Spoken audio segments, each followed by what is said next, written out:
OIC کے plate form پہ جب ایگزیبیشن ہوئی جہاں پہ 40-45 ملکوں کے لوگ شامل تھے، اس میں پاکستان کی نمائندگی کرنے کا اعزاز مجھے حاصل ہوا، کیونکہ آپ کی ہینڈ رائٹنگ بہت اچھی ہے تو ہی آپ خطاطی کر سکتے ہیں. نہیں، ایسا نہیں ہے. اگر آپ کا شوق ہے نا، اور شوق آپ کا بہت اچھا ہے، گہرا ہے، تو پھر آپ خطاطی کر سکتے ہیں.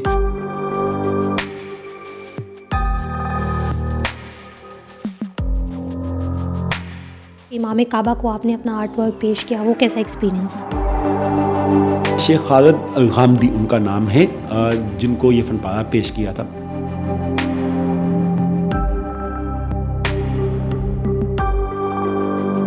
کمرشل نہیں ہونا چاہیے، پروفیشنل ہونا چاہیے. اپریسیشن ہو یا نہ ہو، سیٹسفائیڈ ہونے کی کوشش کرے.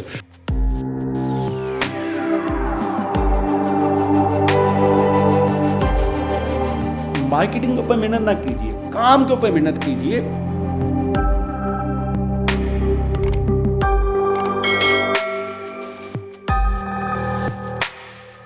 السلام علیکم ناظرین، اور صاف ڈیجیٹل کے ساتھ میں ہوں آپ کی میزبان آمنہ مجید. ناظرین، جس طرح آپ جانتے ہیں کہ کیلیگرافی آرٹ جو ہے وہ مسلمانوں کے لیے بہت زیادہ اہمیت رکھتا ہے، اور اگر اس طرح کوئی نامور آرٹسٹ ہو جو پاکستان سے نکل کر پاکستان کا نام کیلیگرافی میں پوری دنیا میں روشن کر رہا ہو، تو یہ بہت پراؤڈ کی بات ہوتی ہے.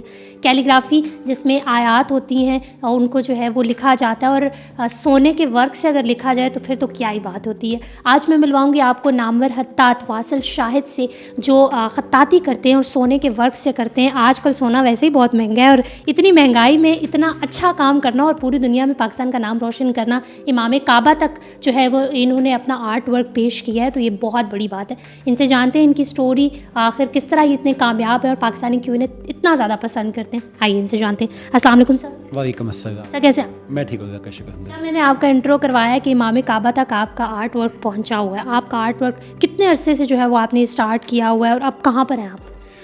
دیکھیے، اگر یہ کہ میں نے کب سے شروع کیا تھا، تو مجھے لگتا ہے کہ جب میں نے شعور اپنا سنبھالا تھا نا، میں اس سے پہلے خطاطی کر رہا تھا. کیونکہ اسکول جانے سے پہلے بھی زمین پر لکھنا پسند تھا، جو کھیلتے ہیں بچے تو اس طریقے سے لکھنا. اور پھر اسکول جانے کا شوق اس وجہ سے تھا کہ مجھے وہاں پہ قلم کے ساتھ لکھنے کا موقع ملتا ہے، اس وجہ سے شوق تھا. یا اردو کی کتاب پڑھنے کا بڑا شوق ہوتا تھا، تو اردو کی کتاب جو نا، یہ پڑھنا اور خطاطی کرنا، یہ دو باتیں تھیں جس کی وجہ سے اسکول مجھے زیادہ اچھا لگتا تھا. اور پھر آگے بڑھتے کہ میں سب سے پہلے اپنے اسی اسکول کے جو میرے استاد عتیق صاحب تھے، کلاس کے ٹیچر تھے، ان کا شکریہ ادا کروں گا کہ جو خطاطی کا باقاعدہ مقابلہ کروایا کرتے تھے، وہ ہمیشہ جیتتا رہا. اور اس کا شاید کچھ شوق زیادہ بڑھ گیا اس کی وجہ سے کہ وہ اس وقت 90s میں 2 روپے 5 روپے انعام دیا کرتے تھے، تو اس کی وجہ سے بڑی حوصلہ افزائی ہوئی. تو لگا کہ یہ کام بڑا اچھا ہی کرنا چاہیے. اسکول لائف سے آگے بڑھتے گئے، کالج میں بھی شوق یہی رہا، ساتھ ساتھ کرتے ہیں. اور میں اسٹڈیز میں جیسا بھی تھا، لیکن ایک آرٹسٹ کے طور پہ مشہور تھا کہ اس کی ہینڈ رائٹنگ بہت اچھی ہے، کیلیگرافر بہت اچھا ہے، ڈرائنگ بہت اچھی. یہ چیزیں میری زیادہ لوگوں کو جانی جاتی تھی. لیکن میں سائنس میں، فزکس میں، میتھمیٹکس میں کیسا تھا، حالانکہ بہت اچھا تھا اس میں، وہ لوگ کم جانتے تھے، سمجھتے تھے. میں نے BSc کی، پھر MSc کی کمیونیکیشن اسٹڈیز میں، لیکن کام ساتھ ساتھ کرتا گیا. پہلی ایگزیبیشن میں نے بینگ اسٹوڈنٹ ہی کر لی تھی جب میں گریجویشن کر رہا تھا. پھر اس کے بعد یہاں پہ اسلام آباد میں، وہ لاہور کی نمائش تھی، پھر اسلام آباد میں نمائشوں کا آغاز کیا. اور الحمدللہ کوشش یہ تھی ہر سال میں ایک نمائش کروں. بعض کا 2 سال لگ جاتے ہیں، لیکن کوشش یہ ہوتی ہے کہ 1 سال میں ایک نمائش لازمی کروں. شروع میں کچھ ایسا ہوا کہ 2 سال میں ایک نمائش ہوئی. مجھے بتائیں، ابھی تک کتنی جو ہے وہ آپ نمائش کر چکے، ایگزیبیشنس میں حصہ لے چکے ہیں، اور پاکستان میں کتنی کی ہیں؟ انٹرنیشنلی لوگ آپ کو کس طرح جانیں؟ دیکھیے، نمائش 3 طرح کی ہوتی ہیں. ایک تو یہ کہ مقامی سطح پہ آپ کی، مقامی سے مراد نیشنل لیول کی، قومی سطح پر آپ کی اپنی انفرادی نمائش ہے، جس میں آپ کے صرف فن پارے آپ کے. یہ بہت بڑی اعزاز کی بات ہوتی ہے کہ اگر آپ کی انفرادی نمائش ہوتی ہے. الحمدللہ میں 9 نمائشیں یہ انفرادی سطح پہ کر چکا ہوں. اور پھر اس کے بعد گروپ ایگزیبیشن ہوتی ہے، جس میں کوئی 4، 6، 8، 10 آرٹسٹ مل کر وہ کام کرتے ہیں، اور وہ اکٹھا کام کر کے 20، 25، 30، 40 فن پاروں کی ایگزیبیشن کر لیتے ہیں. میں نے ایسی بے شمار نمائشوں میں حصہ لیا الحمدللہ. اب تعداد یاد نہیں، لیکن کوئی 30 کے قریب ہوں گی تقریباً. ایک پہ بین الاقوامی سطح کی نمائشیں ہوتی ہیں، جس میں انٹرنیشنل آرٹسٹ بھی شامل ہوں، وہ پاکستان میں ہوں یا باہر ہوں. مجھے یہ دونوں طرح کا موقع ملا الحمدللہ. بین الاقوامی سطح پہ کہ باہر خود بھی جا کر ایگزیبٹ کرنے کا موقع ملا. OIC کے پلیٹ فارم پہ جب ایگزیبیشن ہوئی جہاں پہ 40-45 ملکوں کے لوگ شامل تھے، اس میں پاکستان کی نمائندگی کرنے کا اعزاز مجھے حاصل ہوا الحمدللہ. 2015 کی بات ہے. پھر وہ چیز میں نے دیکھ کے پاکستان جب آیا تو دیکھا کہ یہاں پہ بھی ایسی نمائش ہونی چاہیے, تو ایسی نمائش کی یہاں پہ بھی کوشش کی, اور میں اس کی تصویر بھی شیئر کروں گا, آپ دکھا دیجیے گا ناظرین کو کہ اس میں وہ جو نمائش یہاں پہ کوشش کی تو مجھے کوئی 2 سال لگے, 2-2.5 سال, جس میں پاکستان کی تاریخ کی میں سمجھتا ہوں کہ واحد اتنی بڑی کوریوگرافک نمائش تھی جس میں 34 ممالک کے لوگ پاکستان تشریف لائے تھے, اور دنیا کا بڑے نام داؤد بختاج صاحب جیسے, اور جواد قرآن صاحب ایران سے, ٹرکی سے, تونیزیا سے, موراکو سے, الجیریا سے, اتنے بڑے ممالک سے لوگ آئے. اس کے بعد میں سمجھتا ہوں پاکستان میں خطاطی نے ایک نیا زور پکڑا ہے, آگے بڑھنا شروع ہو گئی کہ 2017 کے بعد لوگوں نے خطاطی کو زیادہ اچھے طریقے سے کرنا شروع کر دیا, زیادہ سنجیدگی کے ساتھ. آرٹسٹ جو پہلے سے کر رہے تھے وہ زیادہ سنجیدہ ہو گئے کہ ہاں دنیا کے اندر کام ایسے ہو رہا تھا, پاکستان میں بھی ہونا چاہیے. نوجوان طبقہ بہت آیا, چونکہ اس کے بعد ہم نے 1-2 ایگزیبیشن نوجوانوں کی بھی کروائی یہاں اسلام آباد میں بھی اور فیصل آباد میں بھی. ان کا کوشچن یہ تھا کہ خطاطی کی جانب جو ہے وہ لوگوں کا پاکستان میں کتنا رجحان ہے. اسلامک یہ ایک چیز ہے جس میں جو ہے وہ بڑے مزے کے طریقے سے جو ہے وہ لکھا جاتا ہے, اور ایک دوسری چیز بھی بتائے گا کہ رائٹنگ کا کتنا جو ہے وہ اس میں وہ ہے, رائٹنگ کتنی اچھی ہونی چاہیے اس کے. یہ 2 مختلف سوال, دونوں پہ ہم زیادہ بات کرتے ہیں. پہلے ہم بات کر رہے تھے پاکستان میں اس کا کیا ہے. دیکھیے پاکستان میں 2015 سے پہلے کی بات کی جائے تو شاید ایک محدود سا طبقہ تھا خطاطین حضرات جو کیلیگرافی کیا کرتے تھے. وہ پاکستان میں گن کے کہا جب اچھے جو کیلیگرافرز سے 50-70 اس سے زیادہ شاید نہیں ہوں گے, پورے پاکستان کی بات کروں. لیکن جب یہ نیشنل انٹرنیشنل ایگزیبیشنس ہوئی تو ایک بریک تھرو ہوا پاکستان کے اندر. پھر اس کے بعد جب کووڈ آیا تو لوگ ڈیجیٹل زیادہ آبزرویشن لوگوں نے کی, مختلف چیزیں کہ اب ہمیں کیا کرنا چاہیے جب گھر میں بیٹھ گئے. تو اس کے بعد بہت زیادہ یوتھ جو نا وہ کیلیگرافی کی طرف آئی, بہت بڑی تعداد آئی, اور بڑا اچھا کام کرے مختلف طریقے سے. ان کے اندر تخلیقی صلاحیتیں خطاطی کے میدان میں اپنی استعمال کریں, یہ بڑی اچھی اپروچ ہے. اور اس کے بعد سے بڑا اچھا کام ہوا ہے, نہ صرف پاکستان میں بلکہ بین الاقوامی سطح پہ. مجھے بھی اس حوالے سے کافی زیادہ لوگوں سے رابطہ رہتا ہے, سیکھنے کے جو لوگ کو کہتے ہیں سیکھنے کے بارے میں, ان کو سکھانے کے بھی. پاکستان میں بھی بین الاقوامی سطح پہ بھی جو لوگ سیکھنا چاہتے ہیں باہر سے بھی رابطہ کرتے ہیں, ان کو بھی آن لائن سکھانے کی تو ایک بہت بڑی تعداد وہ ہے. دوسرا آپ نے بات کی ہینڈ رائٹنگ کا کتنا کردار ہے. میں اس پہ آپ کو 2 مثالیں دیتا ہوں. آپ اگر کبھی گفتگو سنیں استاد غلام علی خان صاحب کی, یا آپ حامد علی خان صاحب پٹیالہ گھرانے والے, ان کی گفتگو سنیں تو وہ جب بات کر رہے ہوتے ہیں نا تو وہ 1 یا 2 جملے مسلسل شاید نہیں بولتے, اٹک جاتے ہیں. بات کرتے ہوئے وہ اٹکتے ہیں. لیکن جس وقت وہ بیٹھتے ہیں اپنے کام پہ غزل گانے لگتے ہیں تو ایسی کمال کی لگتا ہے کہ زبان اور اس کی ادائیگی, اس کی شائستگی, اس کا اتار چڑھاؤ لفظوں کا اور غزل کے سر, وہ ان پہ اینڈ ہو گئے, ختم سب کچھ. لیکن جب عام زبان میں لفظ ادا کرنا چاہتے تو شاید مشکل ہو جاتا ہے. خطاط کو بھی بعض اوقات ایسا معاملہ ہوتا ہے کہ بعض اوقات اس کی ہینڈ رائٹنگ بہت اچھی ہوتی ہے, بعض اوقات ہینڈ رائٹنگ بس ایسی ہوتی ہے, لیکن جب وہ قلم پکڑتا ہے بانس کا اس میں کمال زبردست لکھتا ہے, بڑا خوبصورت. تو لازم نہیں ہے کیونکہ آپ کی ہینڈ رائٹنگ بہت اچھی ہے تو ہی آپ خطاطی کر سکتے ہیں, نہیں, ایسا نہیں ہے. اگر آپ کا شوق ہے نا, اور شوق آپ کا بہت اچھا ہے, گہرا ہے, تو پھر آپ خطاطی کر سکتے ہیں. آپ کا پیشن ہے تو اس کو آپ پروفیشن بھی بنا سکتے ہیں. بے شک آپ کی ہینڈ رائٹنگ جیسی بھی ہو اس سے فرق نہیں پڑتا. اچھا سر, بالکل بات جو ہے وہ آپ نے بڑے کمال کی بول دی ہے. اب تو بہت سارے لوگ جو ہیں وہ ایسے آرٹ کرتے ہوئے ان کا شوق پیدا ہو جائے گا کہ ہم بھی کیلیگرافی کریں. اچھا مجھے بتائیں کہ انٹرنیشنلی جس طرح میں نے بتایا کہ امام کعبہ کو آپ نے اپنا آرٹ ورک پیش کیا, وہ کیسا ایکسپیرینس تھا؟ جی, یہ 2015 کی بات ہے کہ امام کعبہ پاکستان تشریف آئے تو اس وقت سردار یوسف صاحب وزیر مذہبی امور تھے. تو ایک دن پہلے میں نے اچانک ان کو رات کال کر دی. میں نے کہا سر کل ان کی واپسی ہے اور جمعہ انہوں نے فیصل مسجد میں پڑھانا تھا. تو میں نے کہا کہ سر میں ان سے ملنا چاہتا ہوں اور ان کو الوداعی ظہرانے پہ جب کھانا اپنے کھلانا ہے تو ان کو ایک فن پارہ پیش کرنا چاہتے ہیں. تو انہوں نے کہا کہ آپ ایسا کرنا ہے کہ جمعے سے پہلے صبح 9 بجے کے قریب میرے پاس آفس پہنچ جانا, پورے 9 بجے, اور مجھ سے آ کے خود ملنا, آپ کو VIP پاس دے دوں گا اور آپ جا کے نا. میں ان کے پاس گیا اور جا کے میں نے کہا تو وہ مجھے انہوں نے پہلی صف کے لیے جانے کے لیے وہاں پہ اور بعد میں ظہرانے کے جو VIP پاس تھے وہ دے دیے. اور روز TV کے جو آنر تھے سردار خان نیازی صاحب, ابھی کہیں ان کو صحت و سلامتی دے, ان کو میں نے کہا کہ آپ بھی ساتھ چلے. تو ہم پھر اکٹھے گئے. تو وہاں نماز جمعہ ادا کرنے کے بعد ان کے ساتھ جب ملاقات تھی, کھانا ہم نے اکٹھے کھایا. کھانا کھا کر جب ان کو الوداع کرنا تھا پاکستان سے واپسی کے لیے, اس وقت ان کو وہ فن پارہ پیش کیا. شیخ خالد الغامدی ان کا نام ہے جن کو یہ فن پارہ پیش کیا تھا. اس کے علاوہ الحمدللہ بین الاقوامی سطح پہ اور بھی کئی اداروں میں, کئی بڑے ریاستی سطح پر, کئی عرب ریاستوں میں, کئی اور ریاستوں میں, جیسا کہ ترکی اور کئی ریاستوں کے سربراہوں کو ہمارے پاکستان کے مختلف سربراہان میرا کام پیش کر چکے الحمدللہ مختلف موقعوں پر. یہ ایک سلسلہ چلتا رہتا ہے. آرٹسٹ کا کام اصل تو کام کو فوکس کرنا ہوتا ہے.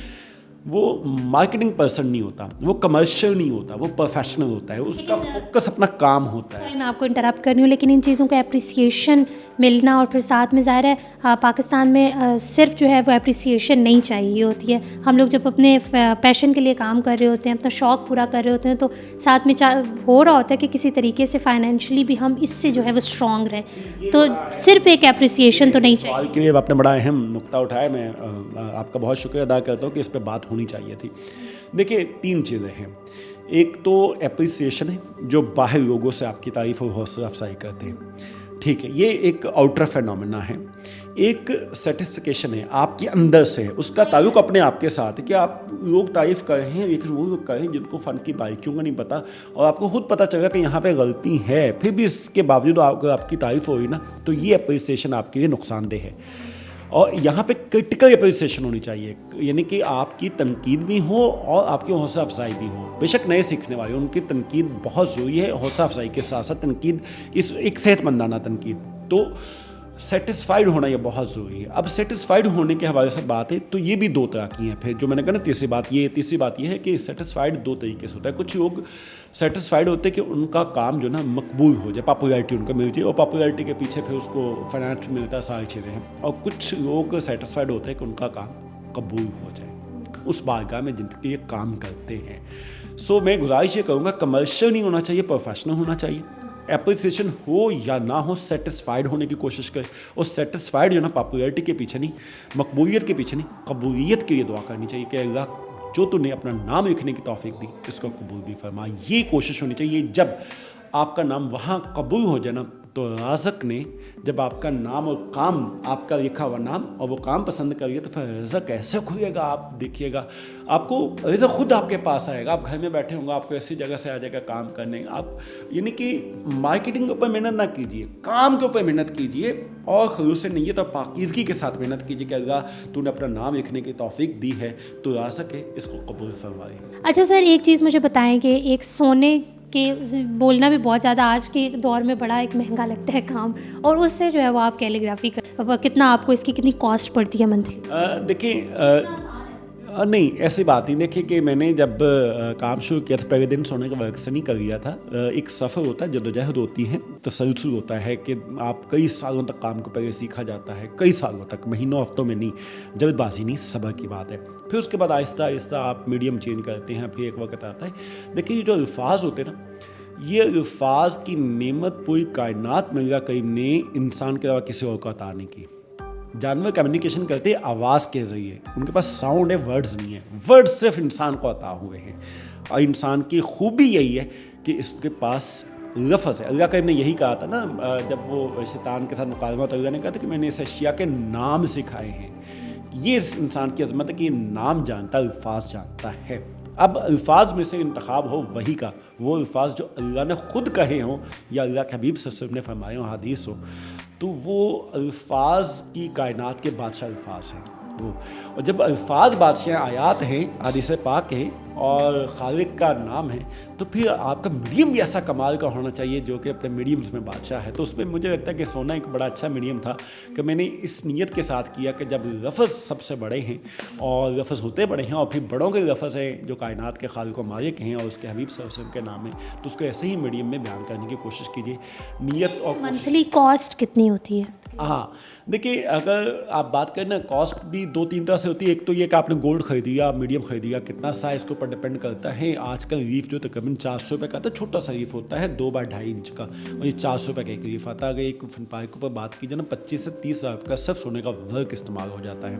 لیکن اس کے علاوہ صرف وہ نہیں کاسٹ ہوتی. آپ کی سب سے جو امپورٹنٹ کاسٹ ہوتی ہے نا, اگر صحیح معنوں میں دیکھا جائے, وہ آپ کا آئیڈیا ہوتا ہے. آئیڈیا جو نا وہ آپ پیسوں سے خرید بھی نہیں سکتے. اس کے لیے آپ کو مطالعہ کرنا پڑتا ہے, مشاہدہ کرنا پڑتا ہے, سوچنا پڑتا ہے اور ذہنی ریاضت میں سے گزرنا پڑتا ہے. یہ چیز آپ خرید نہیں سکتے. وہ زیادہ امپورٹنٹ ہے کہ آپ نے جب کام کیا ہے کہ صرف لفظ ایک یا ان لفظوں کے پیچھے کوئی پیغام بھی ہے معاشرے کی تربیت کے لیے. وہ جو پیغام ہے نا اصل وہ انویسٹمنٹ ہوتی ہے. آرٹ وہ ہوتا ہے. ادروائز بقیہ چیزیں تو کرافٹنگ میں انسان سیکھ سکتا ہے. تخلیق جو نا اس طرح سے عطا ہوتی ہے کہ اس میں آئیڈیالوجی ہوتی ہے. ونڈرفل. اچھا ایک چیز جاتے جاتے میں ضرور پوچھنا چاہوں گی کہ سینٹورس میں آپ کی ایگزیبیشن تھی اور سینٹورس مال کو جو تھے وہ آگ لگ گئی تھی, تو وہ کیا ایک اسٹوری تھی, کیا کہانی؟ دیکھیے سینٹورس پہ میں الحمدللہ یہ چوتھا سال تھا نمائش کا صلو علیہ وآلہ کے عنوان سے ابی شریف میں, اور اس پہ کوشش یہ تھی انہیں آیات کا انتخاب کیا جائے جو نبی پاک صلی اللہ علیہ وسلم کی شان میں ہی آپ سے متعلقہ ہے. سو اس دفعہ جب نمائش ہوئی تھی پہلے دن اس کا افتتاح 7 اکتوبر کو وزیر اعظم کے مشیر جو ہیں امور کشمیر اور گلگت بلتستان جناب قمر زمان صاحب نے افتتاح کیا. دوسرے دن پی ٹی آئی کے رہنما علی محمد خان صاحب نے اس کا وزٹ کیا, وہاں پہ لائیو کوریوگرافی بھی کی خود بھی. اور تیسرے دن اس وقت پنجاب میں جو سی ایم ہیں پرویز الہی صاحب, ان کی مشیر ہے عروج رضا سیامی صاحبہ, وہ اس وقت نمائش گاہ میں ہمارے ساتھ تھیں. 4 بجے 3:30 بجے کی بات ہے, تو وہ 3 بجے ان کا ٹائم تھا, وہ وقت پر آ گئے اور انہوں نے نمائش وزٹ کی. بعد میں ان کو میں سی آف کر کے جب واپس آیا تو جیسے ہی وہاں پہ پہنچے تو شور بہت زیادہ, اور وہ آگ کی منٹوں یا گھنٹوں میں سیکنڈس میں پھیل گئی. اور اوپر چونکہ 5th فلور پہ آگ تھی تو وہاں سے ڈائریکٹ چیزیں لکڑی, شیشے, میٹلز, پلاسٹک میلٹ ہو کے نیچے آ کے گئے, فن پاروں کے اوپر آ کے گئے. میں ویڈیوز دیکھ لیجیے گا, شیئر کر دیتا ہوں. تو اس میں وہ نیچے ڈائریکٹ آ کے گئے. کچھ فن پاروں کو نقصان بھی پہنچا اور کچھ اس آگ میں جو ہم بچا سکتے تھے وہ بچانے کی کوشش بھی کی, بچا بھی ہے. لیکن اس کے بعد لوگوں نے نا میرے ساتھ بہت تعزیت کی, آپ کا ایسے ہوا ایسے. میں نے کہا نہیں ایسی بات نہیں ہے. دیکھیے اس کو آرٹسٹ جو ہوتا ہے نا وہ کسی چیز کو توڑ پھوڑ میں نہیں رہتا, تخریب میں نہیں رہتا. اس کے ہاں ہر جگہ سے تخلیق کا موقع ہوتا ہے. تو اس تخریب سے تخلیق کیسے کرنی یہ آئندہ نمائش میں انشاءاللہ میں دکھاؤں گا بھی کہ یہ اس تخریب سے تخلیق کیسے نکلتی ہے. بالکل اس طرح جیسے آگ سے آگہی ہوتی ہے. یہ آگ جو ابراہیم علیہ السلام کو نہیں جلا سکی وہ آگہی کی آگ تھی, اللہ سے محبت کی آگ تھی. تو وہ آگہی بہت ضروری ہوتی ہے. سو میری یہ آگ آگہی اور تخلیق کا راستہ ہے. ونڈرفل. اچھا سر جاتے جاتے ینگسٹرس کے لیے کوئی میسج کس طریقے سے, ان کا اگر شوق ہے خطاطی کا تو وہ کس طرح؟ درمیان میں ایک جملہ کہا تھا کہ خود لوگ پکڑیں گے جیسے بھی ہینڈ رائٹنگ ہوگی تو کام کرنے شروع کر دیں گے. ٹھیک ہے کیجیے, لیکن سیکھیے بنا نا رہنمائی نہیں ہوگی. پھر ایسے ہی کرتے ہیں کہ ہمیں 10 سال ہو گئے کام کرتے ہوئے لیکن کام نہیں ابھی تک آیا, شکوہ کریں گے. نہیں ایسا نہیں. اگر وہ 10 سال کا سفر آپ چاہتے ہیں 10 ہفتوں میں طے ہو جائے تو پھر باقاعدہ کسی سے سیکھیں, رہنمائی لیجیے. اور 21ویں صدی میں ویسے بھی ایک یادگار سبق یہ ہے کہ ذہانت جو نا آج کے دور میں بہت بڑی صلاحیت نہیں ہے. ہمارا جو آرٹیفیشل انٹیلیجنس ہے نا, یہ جو فیس بک اور بقیہ چیزیں وہ ہم سے زیادہ اس وقت یادداشت رکھتے ہیں, ان کی انٹیلیجنس ہم سے زیادہ ہو چکی ہے. آج کے دور میں جو سپر پاور ہے انسان کی وہ سیکھنا ہے. ہر روز سیکھتے رہیے, ہر روز سیکھتے رہیے. سو خطاطی بھی سیکھیے. یہ اگر سیکھیں گے تو آپ کی تخلیقی صلاحیتیں بھی بڑھیں گی. تو اس وجہ سے آپ خطاطی سیکھیے تاکہ آپ زیادہ تخلیق کار ہوں, کریٹیو ہو جائیں گے. اور اللہ تعالیٰ سے آٹومیٹک ایک رشتہ بھی جو ہے وہ آپ کا بن جاتا ہے کیلیگرافی سے. اگر آپ کو کیلیگرافی کا شوق ہے تو ضرور سیکھیں, کیونکہ ایک ایسی چیز ہے جس سے شاید ہمارا دل بھی مطمئن ہو رہا ہوتا ہے, یقین بہت زیادہ پختہ ہو رہا ہوتا ہے. Thank you so very much sir. We really hope کہ دیکھنے والوں کو بھی بہت پسند آئی ہوگی آج کی ویڈیو. اور صاف ڈیجیٹل سے فی الوقت اتنا ہی. آمنہ مجید کو اجازت دیجیے. اللہ حافظ.